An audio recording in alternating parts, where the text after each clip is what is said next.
நம்மள நிறைய பேருக்கு தெரியாத ஒரு பர்சனோட லைஃப்பில் நடந்த ஒரு குட்டி ஸ்டோரி தான் சொல்ல போகிறேன். அந்த பர்சன் யாருங்கிறத நான் வீடியோ கடைசியில் சொல்கிறேன். ஸோ வீடியோவை ஃபுல்லாக பாருங்கள். ஜேர்னி ஆஃப் குட்டி ஸ்டோரிஸ். ஒரு பொண்ணுக்கு பைலட் ஆகணுங்கிறது ரொம்ப பெரிய ஆசையாக இருக்குது. அதுக்காக எல்லா பயிற்சியுமே கற்றுக்கிட்டு ஒரு நாள் இன்டர்வியூ அட்டன் பண்ணுறதுக்காக அந்த பொண்ணு போகிறாங்க. அவங்களுக்கு முன்னாடி இன்டர்வியூ அட்டன் பண்ண எல்லாருமே ரிஜெக்ஷன் ஆகி வெளியே வந்துக்கிட்டே இருக்காங்க. எல்லாருமே ரிஜெக்ட் ஆகி வெளியே வராங்க. அப்படி என்ன நடக்குதுன்னே தெரியாமல் குழம்பி போய் அந்த பொண்ணு உட்காந்துருக்காங்க. லாஸ்ட்டாக ரிஜெக்ட் ஆகி வந்தவங்க கிட்ட ஏன் எல்லாருமே ரிஜெக்ட் ஆகிறாங்கன்னு கேட்குறாங்க. அதுக்கு அவங்களும் இன்டர்வியூ நடத்துகிறவங்க நேராக நம்மளை 4வது மாடியில் இருக்க டெரஸ்க்கு கூப்பிட்டு போகிறாங்க. அங்கேருந்து கீழே குதிக்கணும், அப்போனா தான் அவங்களுக்கு வேலை கிடைக்கும்னு சொல்கிறாங்க.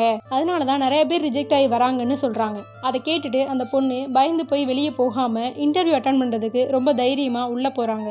இவங்களையும் அதே மாதிரி 4வது மாடியில் இருக்க டெரஸ்க்கு கூப்பிட்டு போய் கீழே குதிங்க அப்படின்னு சொல்கிறாங்க. ஆனால் இந்த பொண்ணு கொஞ்சம் கூட யோசிக்காமல் திரும்பி நின்று உள்பக்கமாக குதிச்சாங்க. அதை பார்த்துட்டு அந்த இன்டர்வியூ நடத்துகிறவங்க நீங்கள் செலக்ட் ஆகிட்டீங்க அப்படின்னு சொல்கிறாங்க. இந்த மாதிரி எந்த சுச்சுவேஷன் வந்தாலும் அதில் பதட்டப்படாமல் நிதானமாக இருந்தோன்னா அந்த சுச்சுவேஷனை நம்மளால் ஃபேஸ் பண்ண முடியுங்கிறத ப்ரூவ் பண்ண அந்த உமன் தான் இந்தியாவிலேயே ஃபஸ்ட்டு ஹெலிகாப்டர் பைலட்டான குஞ்சன் சக்சேனா. இந்த ஸ்டோரி உங்களுக்கு பிடிச்சிருந்துச்சுன்னா லைக் பண்ணுங்கள், ஷேர் பண்ணுங்கள். இதே மாதிரி யூஸ்ஃபுல்லான ஸ்டோரிஸ் பார்க்குறதுக்கு நம்ம பேஜை ஃபாலோ பண்ணுங்கள்.